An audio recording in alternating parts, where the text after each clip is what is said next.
very day, ladies and gentlemen, open your minds, and maybe, just maybe, you will see things a little bit differently too. Annyira tetszik nekem, hogy ide vagytok. Az első sor az már így remegve. Gergő, hagyd, ne húzz tovább a felkonfot! Ne húzz tovább a felkonfot, csak lássuk már a vendéget. Emiatt még lehet, hogy egy kicsit kínozlak titeket. Or, I'm just going to best possible thing to make sure that you get really excited. Ladies and gentlemen, boys and girls, fiúk, lányok, itt az MVM színpadon, Evanna Lynch!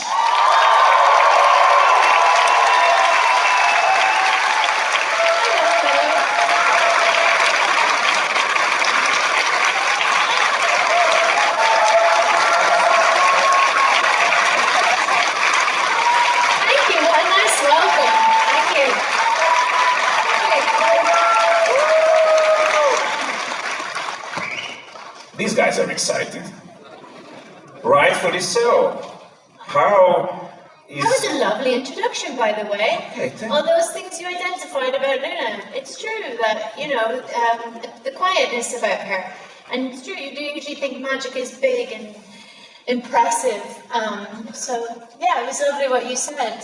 And I love to be here and to connect with people who, you know, resonate with her frequency.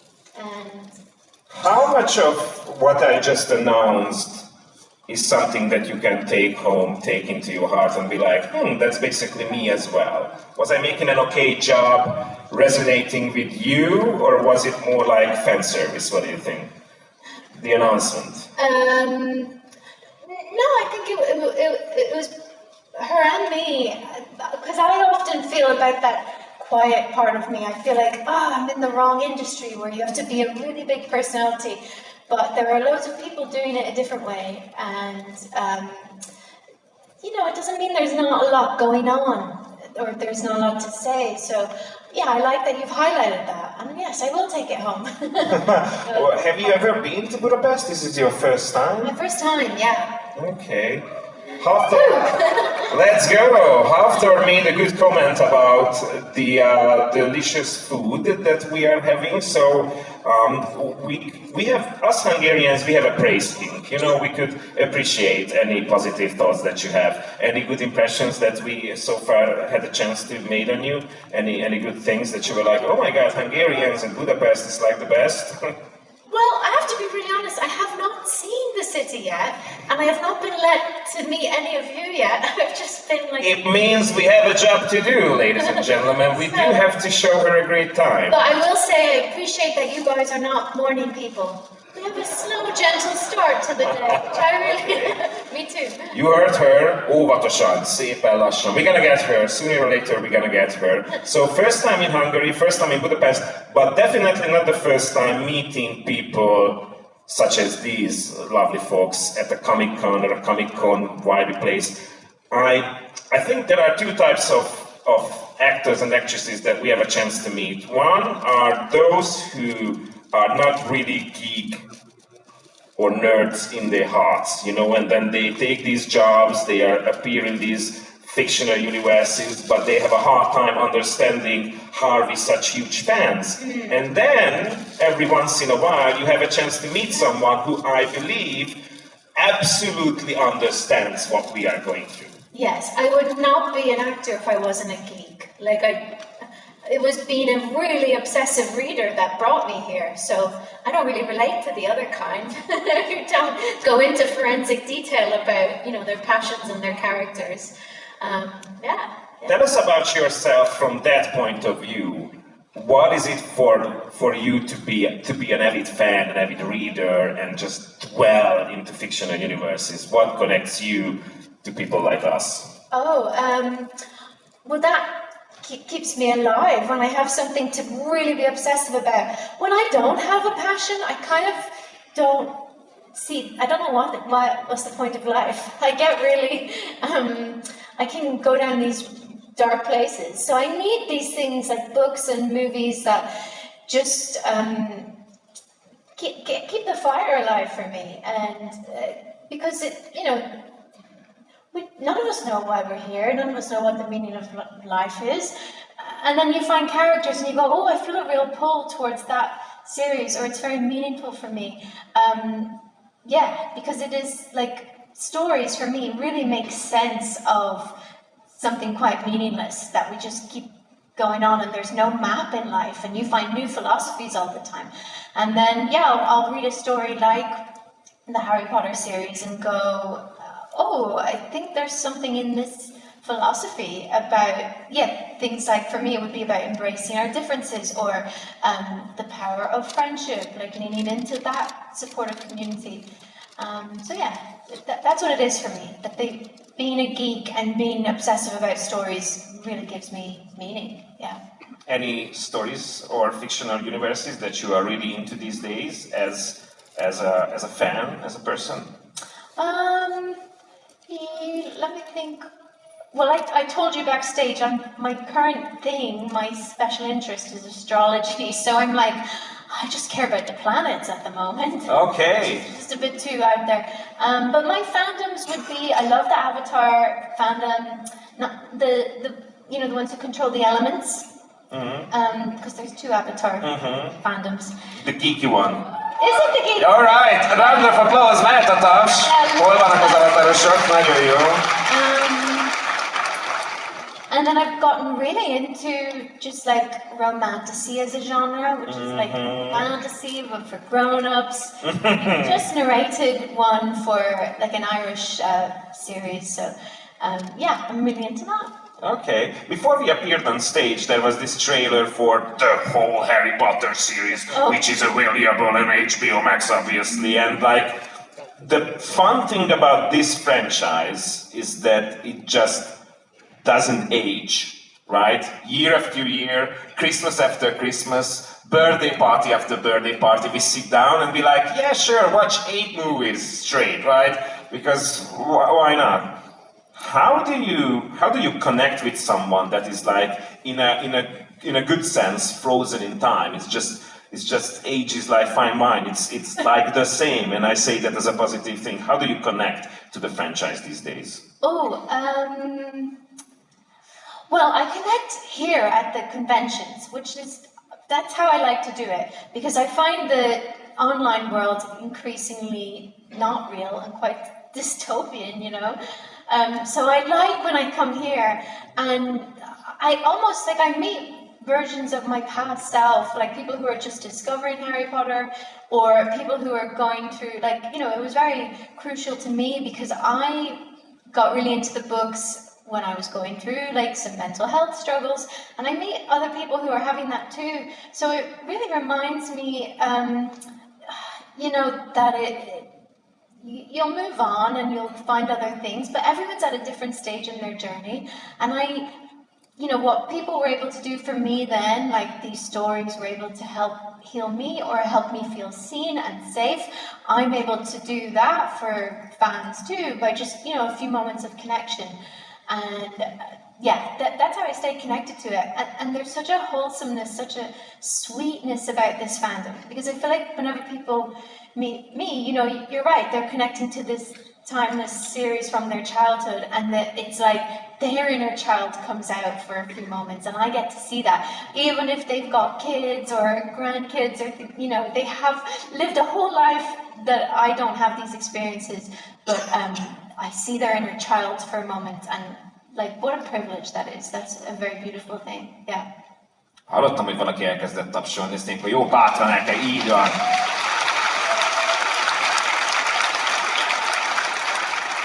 You mentioned that there is obviously some philosophy behind the Harry Potter franchise, behind the Wizarding World, and it teaches us a lot of things.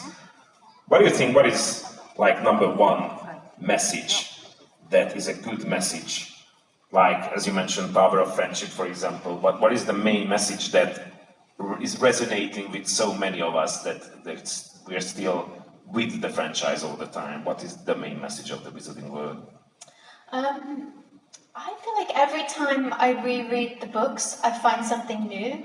I don't know if you've ever, as a child, you're so excited by the magic and that whole journey. And then as an adult, there's other themes that have really emerged. I think last time I read it, I was really struck by Harry's pain, you know, of being orphaned and not having a family, you know, for one thing. Thank you. And just how his trauma like took him places, and this feeling of he's always feeling that he's ordinary, that he has, you know, people are looking at him and giving him attention and expecting him to do something, and he feels he has nothing really to give, and yet by sort of the courage in his heart, he does actually manage to do very extraordinary things. So it's not, I think that's a very powerful message for me, that it's not about being extraordinary, it's about like that, courage to trust in your heart and to let that lead you who knows where. But yeah, definitely now that I read it as an adult, I do notice the pain and the trauma in these books. And that's just interesting to reflect on, yeah. It's interesting that you mention it, because it's not just about the pain, but awareness of the spectrum of emotions. And I think the characters grow in that way in the series, is that they are able to detect. Sometimes it's a little bit on the nose, like I can see this animal, I can see this, I can use this magic, but I think as characters, intellectually and emotionally, all of the kids are like upgrading themselves, and now I'm able to see this, I'm able to sense that, I'm able to upgrade like this. As a person, how have you been growing ever since the series? What are the things that you'd be like, to be quite honest, to be quite frank, this is something new to me. What are the things that are new to you? Like this, how are you discovering yourself lately? What are the new things that you are still discovering about yourself? Oh gosh, well, I never stopped reading, for one thing, and that, like, it's terrifying to me how ignorant I am in the grand scheme of things, you know, like, that especially now we've got AI, and the thing knows things instantly, whereas we have to go on this constant quest. So books for me have always been the thing that center me and help me grow and everything. But yeah, lately it is astrology, like how much of our charts and our destiny are kind of in the stars versus how much of the choices we make. Yeah, and I think I don't know if you're into, are you very into astrology? You're quite mystical, I know this. I am. What is it? I am into astrology. Well, no, just because... Are you? Raise your hand if you're open, if we are just going to do some astrological thought. I mean, you guys are Harry Potter fans, so it would be like weird to say that, no, this is only science, the language of science is the only one I understand, right? You'd be surprised. I'm a Leo, I'm a proud Leo, by the way. I'm a Leo too! Obviously, right? That was quite obvious. Oh, I love the Leos. Let's go, Leos. You too. With my Aquarius rising. What? With my Aquarius No, rising. it's not. The hairstyle and everything, yeah. Wow, okay. Mane. And you have got the mane, yeah. Try to do my best, yeah. Yeah. But no, I would say that's my big thing at the moment that's just blowing my mind. Especially the nodal axis, which is like, some people say it's about your destiny in this life versus your past life experience. Okay. And that's pretty cool to me. What we're gonna do is we are going to spend the entire interview No, don't. about the. I'm serious, because you know it's always a little bit of fan service, but once people are believing that you are really here and we are witnessing you, we're connecting you, I think it's important to talk to you, not just about you. So I'm really interested in what's happening with you right now. And I also know that you've been into charts, you've been into tarot reading as well. So just all the witch stuff, yeah. let's just jump right into it. Tell us about your chart. What is it that we should know about you from an astrological point of view? Loads of fire, which I think is very different to Luna. So, and that's why when people say, "Oh, you're so like your character," I'm like, like she's very air. She's an Aquarius, and very much that way. And yeah, I've always had fire, and I think because I am a bit quiet, people don't see that, but I really feel it. Yeah. But they do say that Leo and Aquarius are like the opposites. Yes. And I think that's the reason why it's easy for you Yes. to connect to an Aquarius character, because it's not just it's not the same, obviously, but it's so completely the opposite Exactly. that you can't trust yourself. I've had this revelation with Luna because I'm a Leo rising, so that means Aquarius is in my 7th house, which is the house of relationships, partnerships. Pretty much had a relationship with her my whole life. So that kind of says I'll be attracted to Aquarian type people. Yeah. So there's someone there giving out astrological advice, which I love. Please. Well, raise your hand if you're a Leo. Also, I think they're quite okay. Oh, love it. We're gonna have this special after party with you guys later on. The rest are you can go to other sections of. No, you can't say that because you'll connect with people who are like Leo, Venus in Leo or something. Like there's so many different. Any other deeper and deeper. Any other houses of your? No. How do you ask that question properly? Any other aspects are in Leo? Are you connected to Leo other than your sun? I got my Chiron in Leo, which is the house of the wounded healer. Okay. And that's kind of annoying because it's my first house, and then it's also the part where I have issues and have to learn lessons from it. So, that one bothers me. And I've got loads of Virgo, which is so annoying. Virgo's like the perfectionist, and yeah, it does. I feel like it tames my Leo a bit. Okay. The Leo's very like. And is that okay? Is that okay when someone tries to tame your Leo, or is it more like, gosh, why are you killing my vibe right now? I think I'd be a bit annoying if I was just all Leo. Okay. What about you? Sometimes Capricorns annoy me.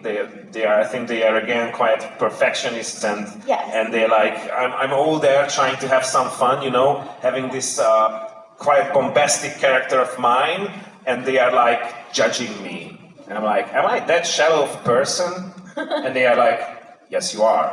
I'm like, okay, we're gonna have fun. Do you find that the Leos get a bad rep?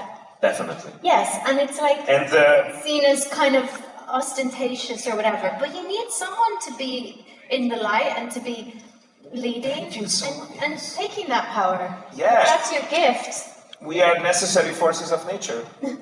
I believe. It's turned into a little Leo love chat. I feel like we should embrace some mother signs.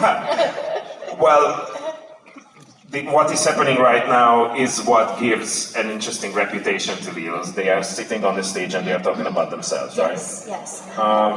So with that in mind, is that giving easy access to other people? Is it easier for you to make connections? Or is it something that makes it harder to make connections? Because the power of friendship, we already mentioned this before. Yeah. With this mindset, with this spirit of fire, is it easier or harder to make genuine connections? With which?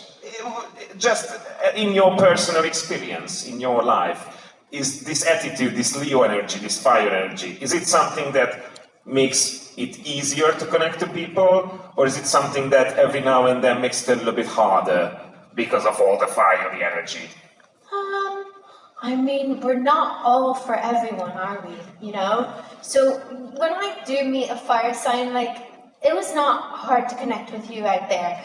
You came forward very confidently, very fire-like, and smiling, and that was like, cool, got it.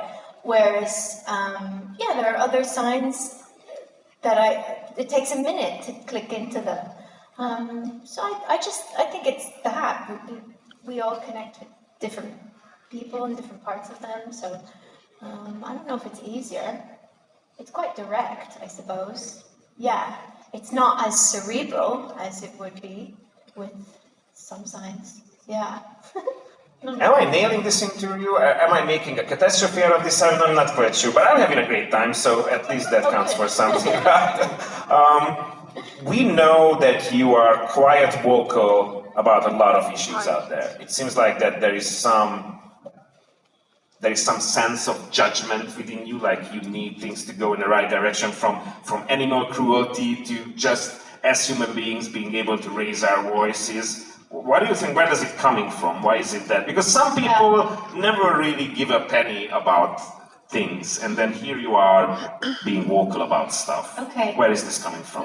I will say my philosophy has sort of changed over time. I definitely a few years ago was the placard-carrying activist in the animal rights world, but in recent years I've kind of felt I really feel you kind of change people by your example rather than your words, your opinion. I've always been changed by stories. When I read stories, that wakes something up in me. So I've actually pulled away from activism very intentionally, while still holding my beliefs. I'm more focused on like inner healing. I just feel like when people are balanced and at peace in themselves, they tend to make better decisions for the collective, you know? So that's my interest at the moment.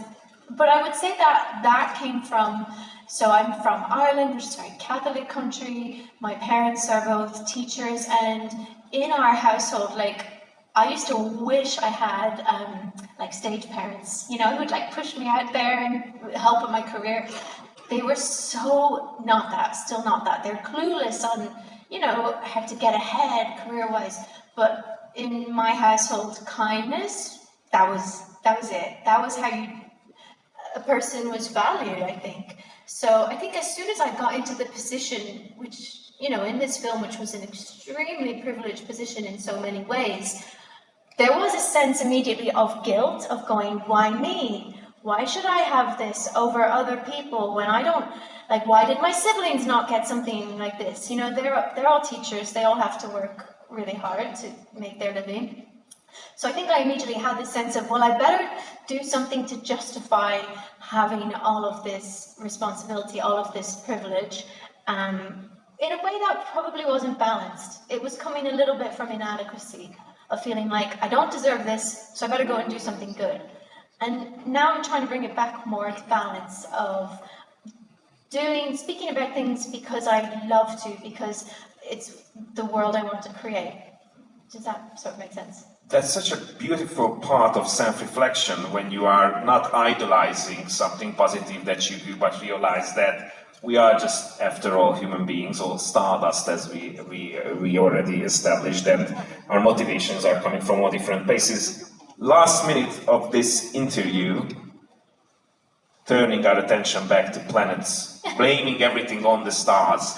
If we are looking ahead of what's going to happen in these upcoming weeks and months from an astrological point of view, what is your number one advice to everybody? What is it that we need to look out for? What should we expect from a cosmical point of view? Okay. Read to this whole room. Yes.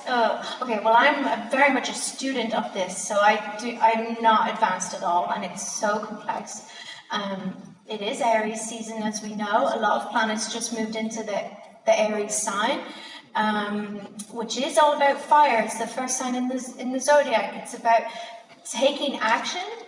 Obviously, it's at a time when there's a lot of conflict in the world. There's a lot of war, and I think we have to be like mindful to not take up those weapons and to be very, you know, restrained warriors, to act from wisdom and things like that, and hold places of peace and creativity, which I feel like we're doing here in this convention. This is a very creative space, and it is all about the inner child and joy and everything. So that's what I'm focusing on at this moment, where it can be quite seductive to be that warrior archetype.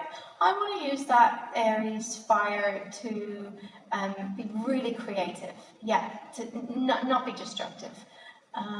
Yeah. Yes, let's hear it for her. Ladies and gentlemen, Evanna Lynch, thank you so much for bringing out your inner warrior.